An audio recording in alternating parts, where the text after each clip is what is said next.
Dalam menjalankan tugas di tempat kejadian perkara, tidak jarang dijumpai aparat kepolisian membawa anjing pelacak atau yang disebut sebagai K9. Anjing ini biasanya terlihat membantu dalam mengendus jejak tersangka atau mencari barang bukti yang dibutuhkan oleh polisi. Detasemen K9 memiliki 3 tugas utama dalam membantu menegakkan hukum. Yang pertama, tugas penangkapan. Anjing pelacak memiliki sifat curiga dan dilatih untuk menggigit sesuatu yang dianggap sebagai tersangka berbahaya dan menyanderanya. Kedua, tugas deteksi. Anjing pelacak memiliki indera penciuman yang tajam. K9 memiliki sekitar 225 juta reseptor aroma di hidungnya.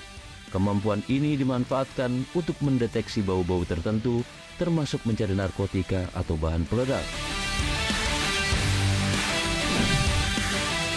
Yang ketiga, tugas pencarian dan penyelamatan. Anjing pelacak juga digunakan dalam operasi pencarian dan penyelamatan. Mereka dapat menemukan orang hilang atau terperangkap di bawah reruntuhan.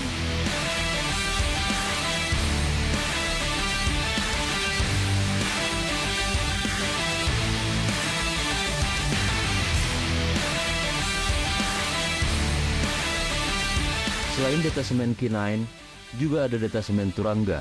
Kedua detasemen ini telah diterjunkan dalam acara nasional dan internasional.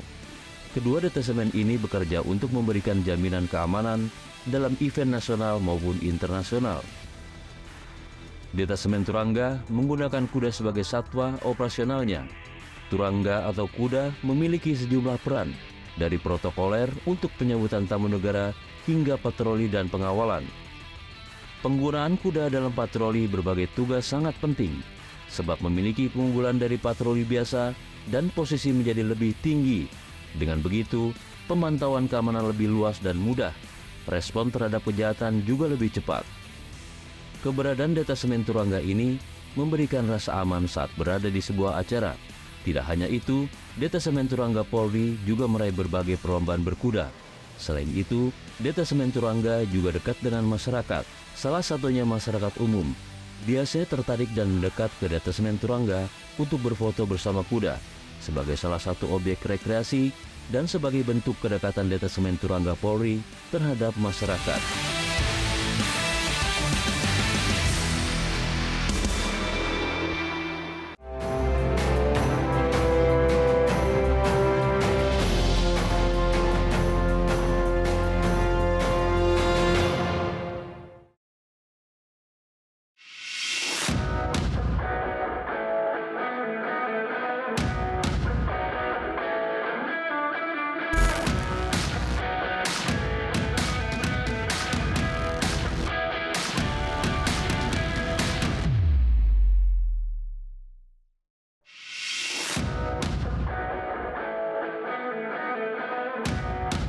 Halo pemirsa Polri TV, kembali lagi bersama saya Jelang Baskara dalam acara Bayangkara Inspiratif. Selama 1 jam ke depan, kami akan memperkenalkan kepada kalian semua para personel kepolisian yang memiliki inovasi dan pastinya membanggakan institusi Polri. Dan pada kesempatan kali ini, saya sudah berada persis di depan gedung Ditpol Satwa Korps Sabara Baharkam Polri yang terletak di Kelapa II, Depok. Kami ingin mengajak para pemirsa semuanya untuk menyaksikan serta mengetahui bagaimana proses anggota kepolisian untuk melatih satwa-satwa seperti halnya anjing dan kuda dalam membantu tugas-tugas kepolisian. Mau tahu kelanjutannya? Mari ikuti saya.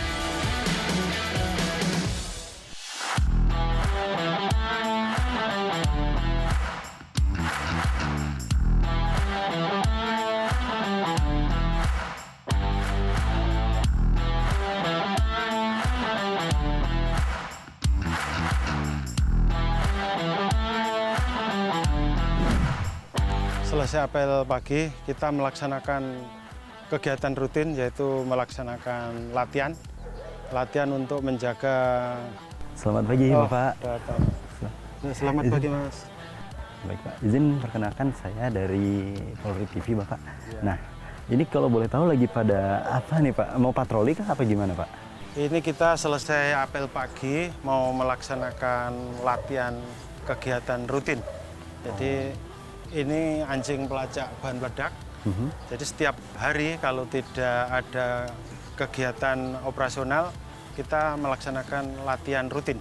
Oh, selalu latihan rutin harus selalu dilaksanakan setiap hari ya, jangan sampai Iya, terskip setiap gitu ya, Pak? tidak ada kegiatan operasional kita melaksanakan latihan rutin. Dan kalau boleh tahu untuk latihannya sendiri berapa lama tuh? Ya, untuk latihan sendiri awal gitu kira-kira 3 bulan kita pantau terus, kalau memang sudah siap untuk operasional kita bisa dilaksanakan operasional. Tapi kalau setelah operasional kesehariannya tetap dilaksanakan latihan rutin untuk menjaga kemampuan daripada satwa kita. Kebetulan banget nih Pak, jadi rencananya kami ke sini itu ingin menginformasikan kepada para pemirsa Polri TV sekalian nih. Jadi mereka tuh pengen tahu gimana sih caranya kepolisian sendiri melatih anjing-anjing canine itu, latihan apa saja yang sudah mereka lalui seperti itu dan lain sebagainya. Kira-kira kita bisa dapat bisa tahu nggak atau bisa dapat informasinya nggak Pak? Bisa, jadi nanti selesai pengarahan ini nanti bisa kita lihat secara langsung di tempat latihan rutin, di latihan tempat K9 Indoor. Jadi di sana nanti ada simulasi kereta, pesawat, kendaraan, bis, dan lain-lain. Jadi disimulasikan seperti itu. Jadi sebelum operasional anjing kita sudah tahu situasi di kendaraan maupun di pesawat. Oke, kurang lebih seperti itu ya. Dan mungkin kita bisa ngelihat pelatihannya mungkin ya Pak di gedung ini ya Pak? Iya, kebetulan. kita bisa lebih detailnya lagi. Kita sama-sama langsung ke K9 Indoor, kita menyaksikan latihan daripada K9 anak kita. Siap.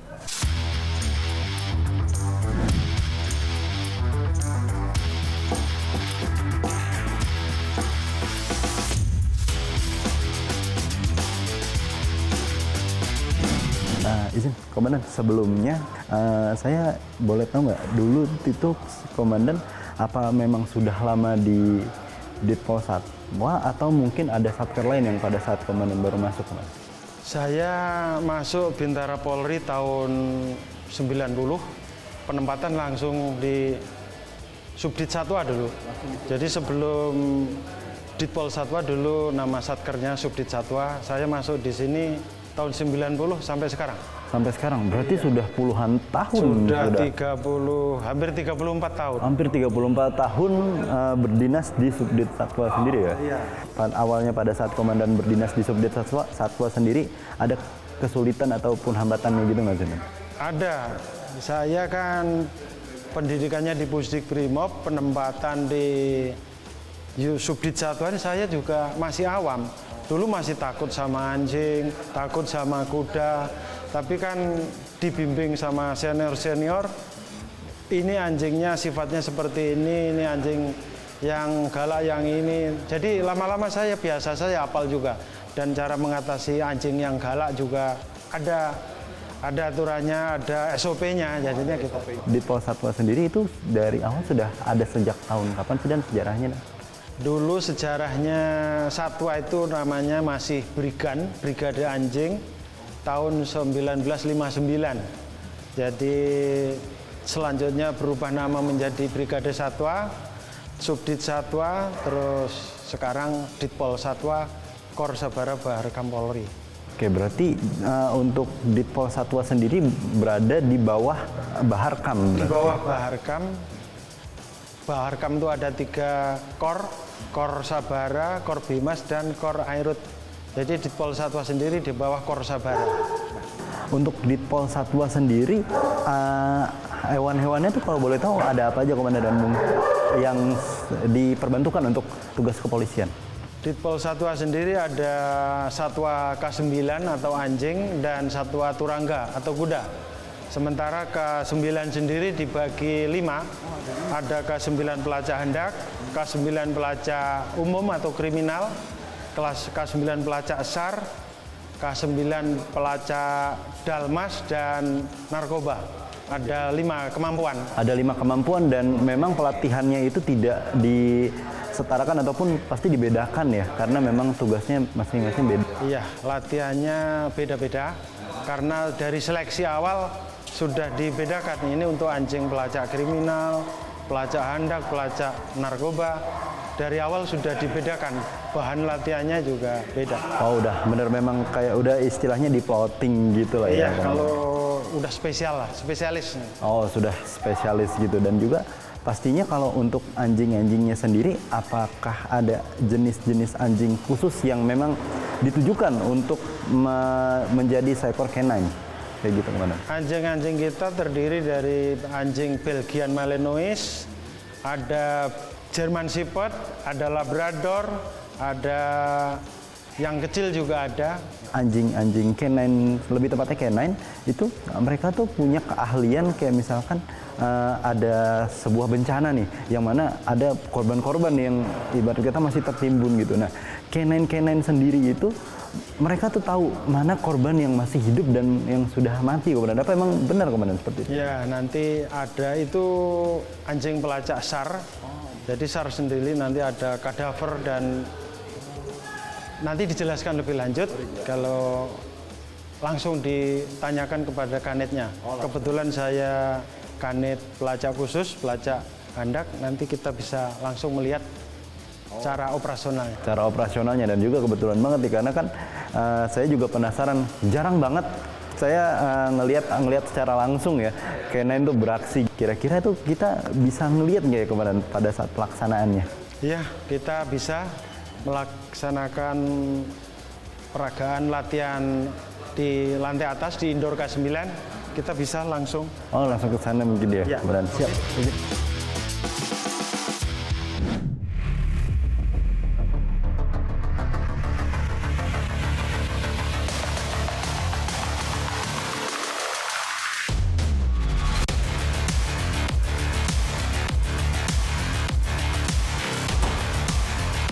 Ini tempat area kita K9 indoor namanya. Jadi untuk latihan kesehari-hariannya di sini. Terus di sini ada base disimulasikan seperti parkir, tapi ini base sudah dipasangin bahan peledak. Oh Jadi ada bahan peledak. ada bahan peledaknya, nanti dicari oleh K9 kita. Nanti posisi bahan peledaknya di mana, nanti anjing akan menunjukkan reaksi di situ. Nanti kita bisa lihat sama-sama. Selanjutnya setelah base ini ada kereta. Oh iya. Ada kereta juga. Ini sudah kita taruh bahan peledak juga di dalam kereta atau pokoknya di sekitar kereta ini. Nanti akan kita cari dengan K9 kita, di situ akan menunjukkan reaksi. Jadi saya sendiri sebagai katimnya saya belum tahu. Nah, ini di mana posisi bahan meledaknya. Nanti anjing kita praktekkan di sini, dia menunjukkan reaksi di situ. Terus selanjutnya ada juga yang disimulasikan di pesawat. Jadi ini juga pesawat sudah dipasang bahan peledak.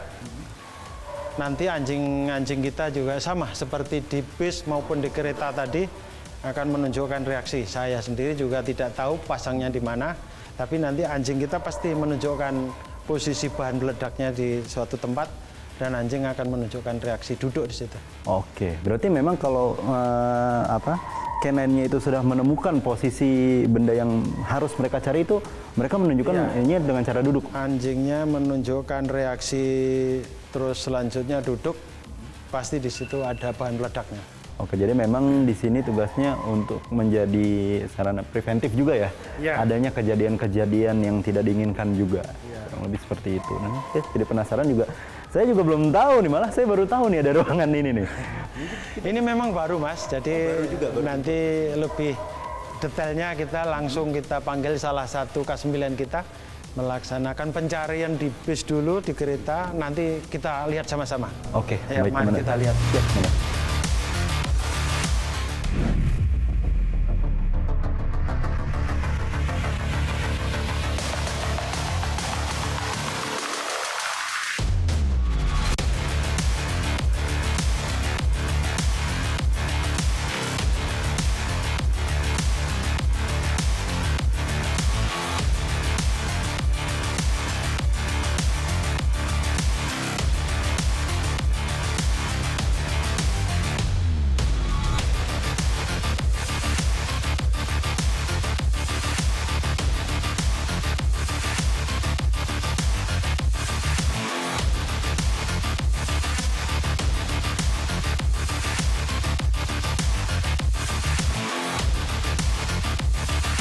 Kalau boleh tahu, apa saja tadi yang berhasil ditemukan sama Kenen ini?